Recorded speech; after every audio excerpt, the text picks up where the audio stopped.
오늘은 주님의 부활절날 시간이 됐으면 우리 다 같이 주학에 맞춰 묵도함으로 하나님께 부활절 축하 예배 드리기 전에 앞에 하나님 말씀을 듣는 시간 갖겠습니다. 다 같이 기도하죠. 오늘 함께 하신 하나님 말씀을 주옵소서. 깨닫는 저희 모두가 되게 하시고 대언하는 부족한 종 뒤로 감춰주시고 주님의 영광만 드러나며 바른 말, 밝은 빛, 진리를 증거하는 종이 되게 하옵소서. 모든 것 주께 의탁하며 예수님의 이름으로 기도드리옵나이다. 아멘. 할렐루야. 오늘은 기독교 역사 중에 가장 복된 날입니다. 성탄절보다는 이 부활절이 가장 귀하고 복된 주일입니다. 왜냐하면 성탄은 주님의 탄생한 날이지만 이 부활주일은 인류 역사의 죄와 인간의 죄 문제를 해결하기 위해서 부활하셔야만 됐던 예수 그리스도의 부활절은 성탄절보다 더 귀하고 값진 주일입니다. 믿는 저와 여러분들도 마찬가지로 이 부활의 신앙을 갖지 않으면 우리 신앙이 모두가 믿음도 헛것이요 우리의 바라는 천국 가는 것도 헛것이요 다 헛되다고 바울 사도는 고린도전서를 통하여 15장에 부활장을 기록해 놓은 모습을 볼 수가 있습니다. 오늘 저는 이 말씀 본문을 통해서 부활의 신앙의 확신을 갖는 것, 그리고 우리의 부활의 신앙을 갖는 성도들은 뭘 소망하고 살아야 될 것인가에 대해서 제가 오늘 말씀을 통해 같이 나누고자 합니다. 그리고 현재 내가 부활의 신앙을 지금 갖고 있는가? 그리고 부활의 인류 역사에 약속된 순서는 어떻게 부활을 잇는가? 우리는 같이 오늘 이 본문을 통해서 같이 은혜를 나누고자 합니다. 특별히 오늘은 프랑카도 보듯이 우리 박희정 집사님 권사 임직식을 같이 설교를 마치고 할 겁니다. 임직을 받는 우리 박희정 집사과 권사님이나 우리 모두가 이 부활의 산 소망을 갖고 산다면 세상의 부귀, 영화, 명예, 돈, 하찮게 여길 수 있는 믿음이 내 속에 나타나는 줄 믿고 이 말씀을 통해서 우리가 새로운 부활의 신앙을 다시금 살려가는 귀한 시간이 되기를 주의 이름으로 축원을 드립니다. 오늘 본문 12절부터 16절에 보면 그 말씀을 합니다. 그리스도께서 죽은 자 가운데서 다시 살아나셨다 전파했거늘 너희 중에서 어떤 사람들 어찌하여 죽은 자 가운데 부활이 없다 하느냐. 만일 죽은 자의 부활이 없으면 그리스도도 다시 살아나지 못하였으리라.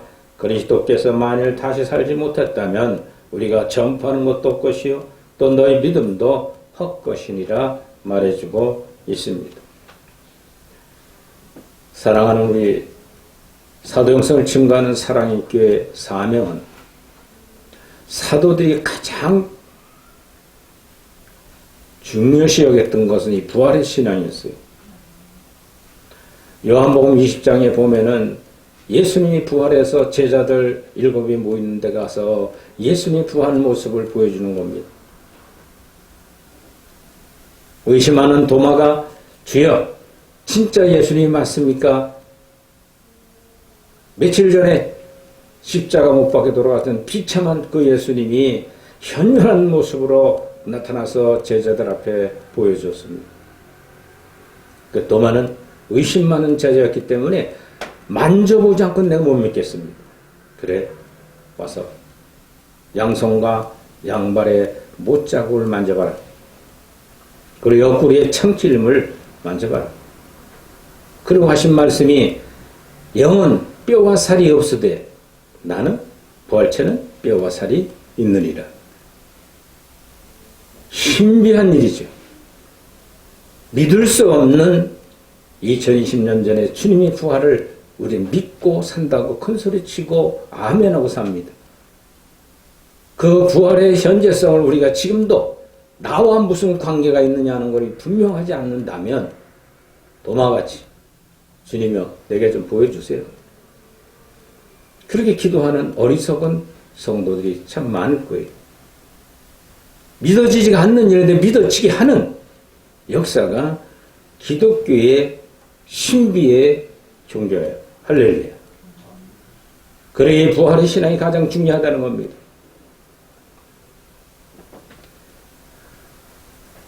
그러면 16절에 말하기를 만일 죽은 자가 다시 살아난다는 일이 없으면 그리스도 다시 살아나신 일이 없을 터이요.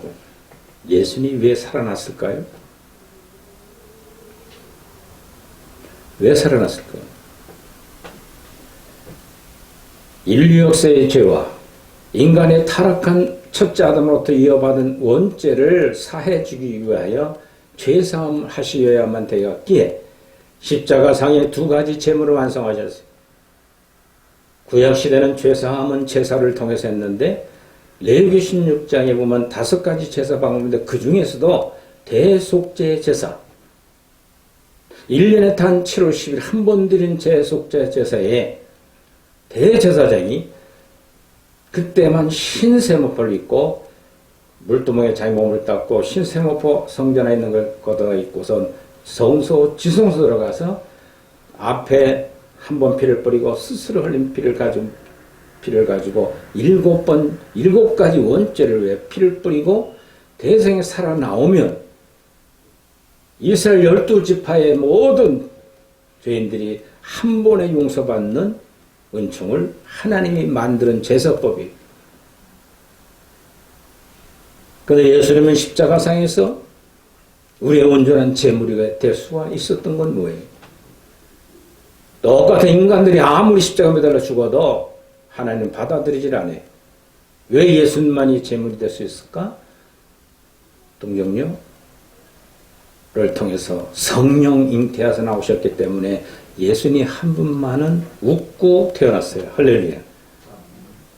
모든 인간들은 죄를 갖고 태어났기 때문에 울고 태어나고 울고 살다가 울고 인생을 마무리합니다만 우리 예수님만은 죄가 없이 오신 분이에요.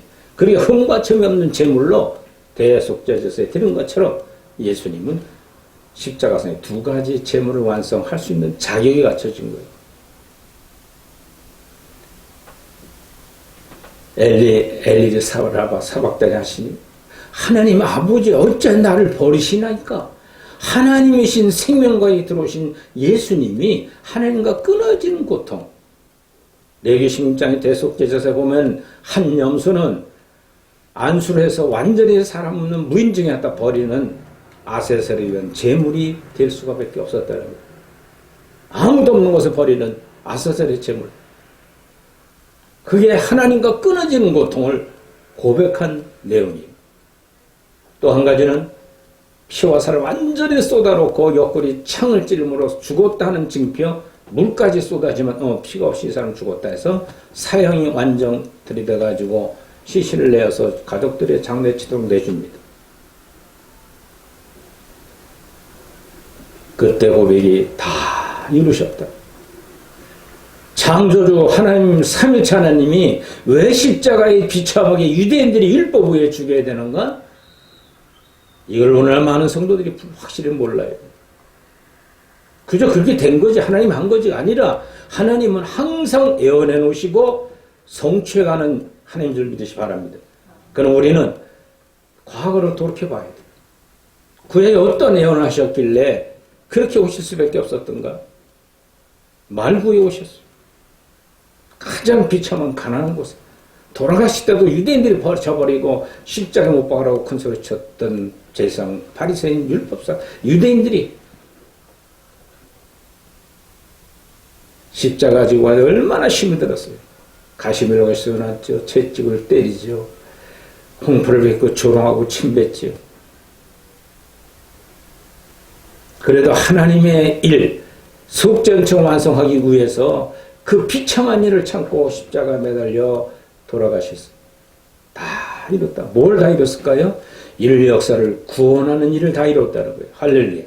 대속죄 제사를 완성하셨던 분. 우리 사동성 아카데미 4번째 과목에 기독론에 가면 구체적으로 잘 얘기해 주고 있어요. 예수님 왜 오셨는가? 우리 모두는 예수님 믿고 복 받으려고 모여 있습니까? 그에 따라다니는 12사도들은 비참하게 다 순교의 길을 갈 수밖에 없었어요. 그 순교가 두려워서 다 도망갔어요. 근데 성령이 내주하고 기쁨이 넘치게 되니까 그 주님처럼 살아가는 것이 얼마나 행복한가. 이 안에 계신 하나님이 생명이 들어와서 죽기를 각오하는 인생의 삶을 살았던 사도들, 그들은 유대에 달려가서 회당에 가서 얼마 전에 당신들이 죽인 이단자라고 한 예수 그리스도가 당신들이 기다리던 메시아였다는 내용을 담대히 증거합니다. 요한과 베드로 사도행전 반을 기록한 것이 그거예요. 누굴 깨우치게 하여? 유대인들을. 근데 알아듣지라니. 감옥에 쳐놓고 다시 그런 짓하면 또 죽였다고 엄포를 해요. 그럴 때 사도행전 4장 11절에 보면은 베드로는 그런 고백을 합니다. 내 속에 계신 하나님 하시는 말씀 믿는 게 옳으냐? 당신들에게는 율법의 행위, 율법의 법을 믿으라고 하는 게 옳으냐? 베드로예요. 12 사도들은 주님같이 십자가에 거꾸로 매달아 죽고 목뱀을 당해 죽고 높은 데서 떨어져 죽이고 톱으로 쓸어서 죽여버리고 야고보는. 근데 왜 이렇게 비참하게 갔을까? 궁금하지 않아요? 여러분들이 믿는 예수님과 사도들이 믿는 예수님이 달랐던가요? 아니잖아요. 똑같은 구주였어요. 오늘 많은 교인들이 잘못된 진리에 빠져서 기복주의, 하면 안 된다, 믿음 만능주의,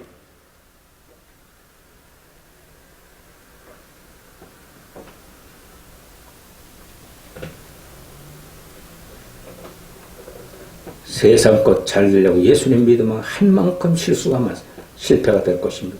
괴로움이 있을 것입니다. 그러나 믿음의 밝은 빛, 진리의 정통이 딱 서 있으면 목숨도 안 아까운 거예요. 그 중에 가장 핵심적인 것이 십자가에 죽으신 다음 3일 만에 부활하신 예수님. 왜 부활했을까요? 실제 하나님의 보호자에 올라가시려면 부활체로 입어야 하기 때문에. 그래서 또 제자들에게 다 보이고 120문도 보이면서 이제 40일 동안 두루다니 가르치시고는 이제는 제자들 보고 마그다라 방 가서 껴있으라. 내가 너희들에게 불과 혀같이 성령을 보내리라. 할렐루야. 그 사도들이 성령 받고 나니까 주님이 이 안에서 얘기하는 거예요. 성령이 들어와서. 그전엔 죄와 정과 욕심으로 자기 뜻대로 얘기하던 그들이 완전히 변해버렸어요. 부활의 산 신앙을 갖게 되니까 두려움이 없어요. 사도들은 그때 현재성 부활의 신앙을 가지니까 목숨 생명 정도는 아무 관계없어요. 배고프고 굶주리고 사업이 안다고 막 죽을 징에 당한다 할지라도 두려움이 없는 심령으로 변한 거예요. 이것이 바로 사도들은 3년 동안 연단을 마치고 생명이 내주됐던 사도 바울은 로마서 2장 28절을 말하는 것처럼 마음에 할례를 입었노라. 할렐루야. 바울은 사도가 아니었어요. 예수님 살아 당시에 이단자라고 죽이려고 쫓아다녔던 거였는데 부활한 주님이 딱 들어 너는 이방인들을 증거자로 내가 택한노라. 사도행전 9장에 말하죠. 그 다음부터 그는 자기 속에서 주님이 역사를 해주고 두렵고 근심 걱정이 없어져 버렸어요. 마지막 목뱀을 당하고 인생 마무리하고 성령을 신약성을 13편을 기록해놓고서 우리에게 복음의 끝뉴스를 전해준 것이 진주 같은 로마서에 뭘 얘기할까요? 두려워하지 마라. 근심하지 마라. 원하는 내가 선을 향하지 원처럼 악심 나를 사로잡아 오는도다. 로마 7장에 고백하지. 그래서 큰 법을 깨달았노니 무슨 법? 내 속에 악한 내 중심의 법이 있다가 성령이 들어오고 나니까 선한 법이 갈등을 일으키고 살더라는 거예요. 그러나 죄의 법은 사망에 이를 갈 수밖에 없으니 죄의 삭은 사망. 오라 나는 곤고한 죄인이로다. 이 사망의 옷에서 누가 나를 건져주겠는데 털썩 주저앉고 말할 때 그 안에 오신 주님이 하나님께 감사하리로다. 예수 그리스도로 말미암아 죄의 사함을 받았노라. 할렐루야. 그리고 8장에 가서 생명의 성의법이 죄와 사망에서 나를 자유케 했다는 믿음의 확고한 부활의 신앙을 가진 바울은 두렵지 않았어요. 제일 먼저 달려간 데 어디면 회당들, 유대인들, 제사장들 앞에, 백성의 장로들 앞에 서서 얼마 전 십자가 못 박은 예수 그리스도가 우리가 기다리던 메시아다라는 사실을 당당히 증거합니다. 그런데 율법의 행위를 주장하던 제사장 중요했던 유대인들은, 백성의 장로들은 그렇게 들리질 않았어요. 몽들을 때려쳐가지고 바울은 도망가게 됐고, 그 다음 또 홀로 다니면서 성령 인도하시며 복음을 전하기를, 예수 그리스도가 하는 모든 것 끝내어서 그분을 만나야 된다. 그리고 성경을 기록하면서 교회를 세우고 다녔습니다. 부활주일 맞이하는 저와 여러분들의 부활의 신앙은 내 속엔 성령 하나님을 확고하게 믿으시기를 주의 이름으로 축원합니다. 축원합니다. 이 부활의 확실성이 없으면 여러분들 믿고 가는 천국이 어떻게 생길지 몰라요.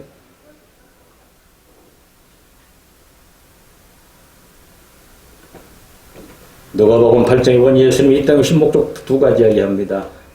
첫째로 그 나라와 그 의, 두 번째로 천국이 있으니 너희 이 땅에 살아가는 동안 나그네 행처럼 살다가 본향 영원한 천국이 있으니 두려워하지 말고 그 길을 오라고 하는 복음의 끝넷을 전했던 거예요. 가는 방법, 내가 십자가와 부활을 통하여 천국 가는 길을 알려줄 테니 나를 믿고 따라오라고 했어요. 여러분들 속에 있는 예수 그리스도가 천국으로 인도하는 길인 줄 믿으시 바랍니다. 여러분들 속에 계신 생명이, 나는 길이요 진리요 생명이신 주님이 나와 지금 어떻게 동행하고 있는가, 부활의 산 신앙인을 살아가고 있는가, 아니면 세상 거나 잘되고 오래 살아보려고 명예나 추구하고 물질만 추구하는 삶을 살아가는 것인지, 밝은 빛 진리 들고 성경을 보면은요, 세상 것 하나 사랑하지 말라고 그러세요, 주님. 세상이나 세상의 것을 사랑하면 나와는 관계가 없다. 즉, 예수님이 없으면 천국 가요, 못 가요? 부활신앙이 있어야 천국 가는 겁니다. 너희 속에 생명이 있는 자는 아들 나를 알 것이고, 없는 자는 너희들은 나를 모른다 그랬어요. 돈벌이 하는 이 믿음의 생활이 아닙니다. 명예를 추구하고 세상과 잘되는 게 믿음의 생활이 아닙니다. 어린아이 신앙에 머물 때는 그저 세상 장난감 달라고 기도해요. 청년의 신앙에 가서는 의해지로 목말라 보려고 애를 쓰는데 계속 죄만 올라와요. 죄 발견하는 과정. 그러나 그저를 내가 용서해 줬다고 하는 부활의 산 신앙 가진 성도들은 부활의 참 의미를 알게 되는 겁니다. 그러므로 17절 그리스도의 다시 살아나신 이기 없으면 너희의 믿음도 되고 너희 여전히 죄 가운데 있는 것이니라. 할렐루야. 즉 부활이 없으면 대제사장이 돼서 하나님 보호자 하려가 피를 뿌리고 성령 받지 않은 자와 똑같다는 거예요. 너희들 죄가 그냥 있다는 거예요. 근데 저와 여러분들 죄가 있어 없어요? 그대로 나타나잖아요. 그래 안 그래요? 그러면 이 죄 문제를 순간순간 그리스도의 십자가의 보혈로 회개하고 부활의 신앙을 가지면 사함 받는 줄 믿으시 바랍니다. 오늘도 그래서 이 예배를 드리는 거예요. 그러면 예배만 드릴 때만 죄사함 받는 거 아닙니다. 여러분들 삶의 터이나 순간순간 생각나고 정과 욕심에 따라 죄악이 나를 사로잡을 때마다 주여 불쌍히 여기옵소서. 또 죄를 범했나이다 하고 회개하면 사함 받아 안 받아요? 다 묶어놨다가 주일에 와서 예배 드릴 때만 사함 받는 거예요? 아닙니다. 여러분들 속에 직접 부활하시는 사람들은 함께하여 주님이 용서한다는 말씀을 우리에게 의미해 주고 있습니다.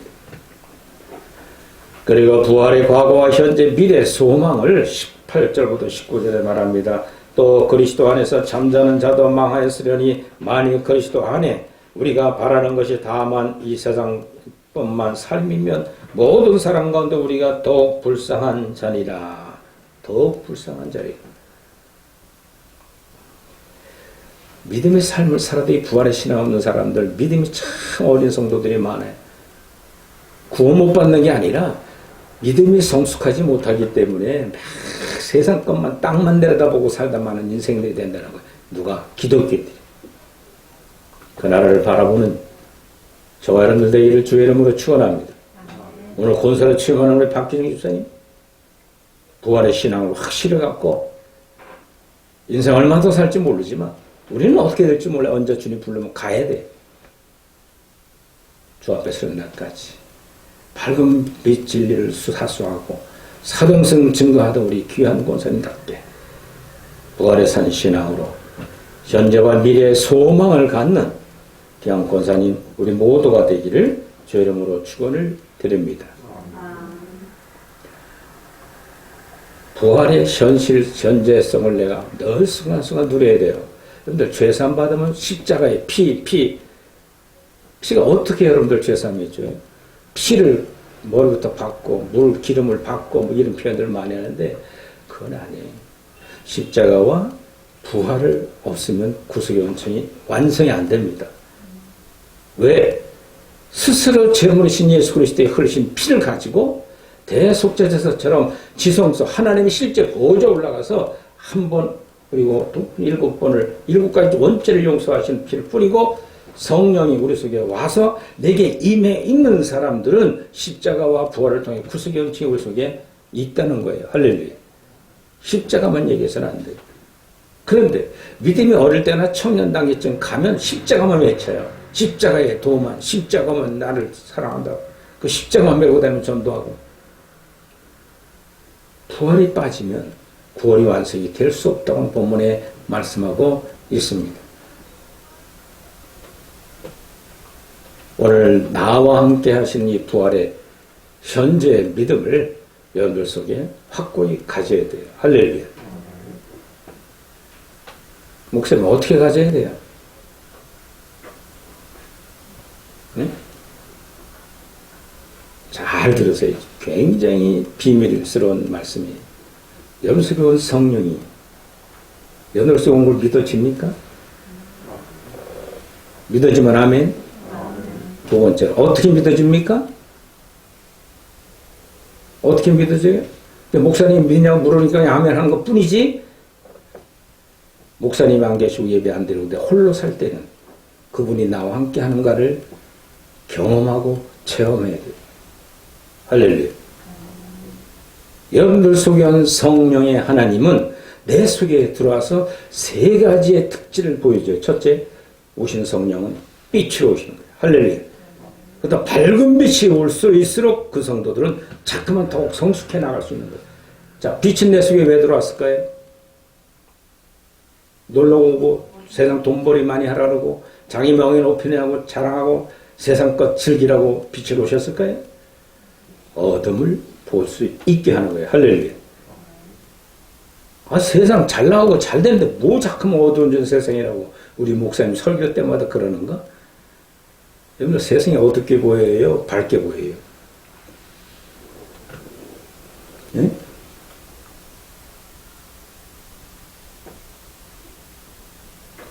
세상이 어두워졌다고 볼 수 있는 눈은 영의 눈을 가지고 보면 너무너무 징그럽고 더럽고 추악하고 송장 썩은 냄새면 더 더러운 정과 욕심적인 걸 보이는 거예요. 그런데 세상에 보이는 것보다는 내 속에 자신을 먼저 보라고 빛을 주신 거예요. 할렐루야. 우리 속에 내 정과 욕심 만족할 때 만족지 않을 때마다 내 속에서 올라오는 죄악성, 이게 얼마나 무섭게 나를 사로잡아요. 겸손해야 될 자리에 교만이 뻗쳐가지고 그냥 자기 자랑에 빠지고요. 부지런해야 될 때 태만 있어가지고 그냥 놀자, 먹자, 마시자 빠지고 영적인 음행이나 육적인 음행에 빠져서 그게 행복이냐 쫓아다니며 살아가는 사람들 아집적으로 내 것만, 내 자식만, 내 이웃만, 내 남편만, 내 아내만 잘되면 되는 거로 착각하고 있는 거예요. 그럴 때마다 여러분들 속에 들은 빛은 지적받아야 돼요. 할렐루야. 너는 지금 죄를 범하고 있다. 이걸 빛을 받은 성도들의 생활이 거짓말을 말하듯이 해버리고 처녀가 시가 깐다고 그러다가 어떻게 돼요? 좋은 남자가 만나면 그냥 고조까지 파가지고 가버리는데 제사까지도 가져가야 돼요. 신인이 연애하고 있나 모르겠네. 네? 우리 남자들은 큰일이야. 집안채 없으면 장가갈 생각을 말아야 되지 말이야. 네? 이놈의 정보가 어떻게 되는지. 장사꾼이 밑주고 판다 하는데 다 거짓말이에요. 밑주고 왜 팔아요? 본전도 못 주는 들랭이 팔을 뿐이지. 거짓말을 쉽게 한다고. 너희네가 조금만 들어, 감기 들어도 아이고 죽겠네 이제 그만 살아야지. 감기만 들어봐요. 약방 병원 뛰어다니고 난리지. 더 살아버려. 예? 그런 거짓말을 하는데 이 거짓인지 모르는 거예요. 누가? 빛이 없는 사람들. 그게 자연스러워요. 그냥. 그게 하루가 사는 것이. 그래도 목사님이 이 정도는 하고 살아야죠. 뭐 어느 정도? 죄 짓는 정도? 빛에 들어온 사람들은 그것이 철저하게 지적을 받을 줄 알고 거짓말 없는 진실되게 살아가야 돼요. 누가 보고 있어요? 내 속에 있는 성령 하나님이. 조금만 자기 마음에 안 맞으면 그냥 포악하게 막 승질내고 혈기내고 좋아요. 음행하고 혈기내고 거짓말하고 다 좋은데 부활의 신앙인 사람들은 그 현재 내 죄가 용서받았다는 믿음을 가져야 돼요. 할렐루야. 회개하면 용서받습니다. 그 다음엔 다시 그 죄를 10개 짓고 9개로 줄여 8개로 줄이고 나중엔 죄와는 관계없이 죄의 악성을 실업자 만들어. 그러면 성령으로만 살아가게 되면 가장 행복한 거예요. 은혜가 충만해지는 거예요. 여러분들 속에 있는 성령은 두 번째로 뭐로 오셨을까? 진리로. 여러분들 진리로 온 성령이 여러분들 속에 뭘 지적해 주는가? 잘못된 비진리를 정확하게 지적해서 거슬르고 안 들어야 돼요. 따라가지 않아야 돼요. 할렐루야. 비진리가 뭐예요? 하면 된다. 믿음, 만능, 기복주의 신앙들 무당 신앙처럼 줄을 치고 난리치고 이렇게 해야 된다고 하는 사람에게 보이려고 하는 바리새적인 사두개인들 한 이런 위선적인 생각을 하는 거. 마태복음 5, 6, 7장을 보면 주님이 그걸 지적하러 온 거예요. 유대인들아, 너희들 율법의 행위 모세 율법을 그렇게 지키는 거냐? 이렇게 지켜야 된다고 주님은 지적하시는데 뭘 지적하냐? 마음 중심에 있는 죄. 6계명에 살인하지 말라고 그랬지. 나는 형제를 보고 미운 마음을 품었거든 이미 살인죄를 범했느니라. 7계명에 간음하지 말라고 그랬지. 나는 한 여인을 보고 음란한 마음을 품었거든 이미 간음했다. 그러면 주님이 뭘 지적하는 거예요? 내면에 있는 우리의 첫째 아담부터 이어진 죄악이 갖고 있는 이 죄를 지적하는 거예요. 이거를 모르면 내가 왜 이렇게 살인죄를 많이 범하고 내가 이렇게 왜 음탕하고 내가 왜 이렇게 허악하고 거짓을 잘하고 살아가는. 그러나 밝은 빛 진리인 사도형성을 알게 되면 내가 태어날 때 나의 의지는 관계없이 가지고온 죄가 내 속에 있구나. 이걸 알게 되는 겁니다. 그럼 그 죄사함은 십자가와 부활의 현재 믿음을 갖는 사람에게만 주는 은총이에요. 이걸 누리고 살았는데 마지막 세 번째로 성령은 생명을 가져왔어요. 할렐루야. 로마서 8장 2절에 보면 생명의 성령의 복이 죄와 사망의 너를 자유케 만들었다.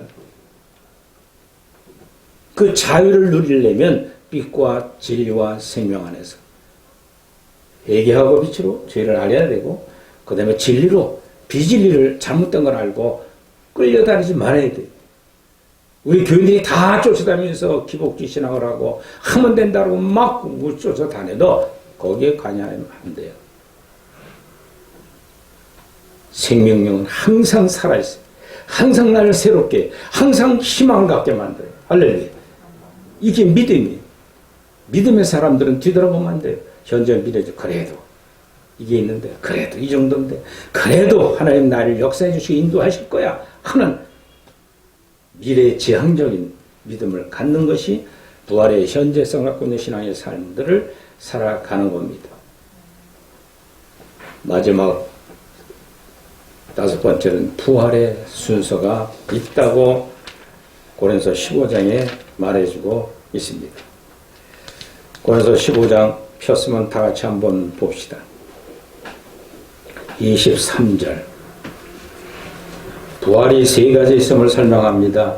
그러나 각각 자기 차례대로 되리니 먼저는 첫 열매인 그리스도시요. 그 다음은 그가 강림하실 때 그리스도에게 속한 자요. 할렐루야. 처음은 예수 그리스도의 부활이에요. 첫 열매 부활.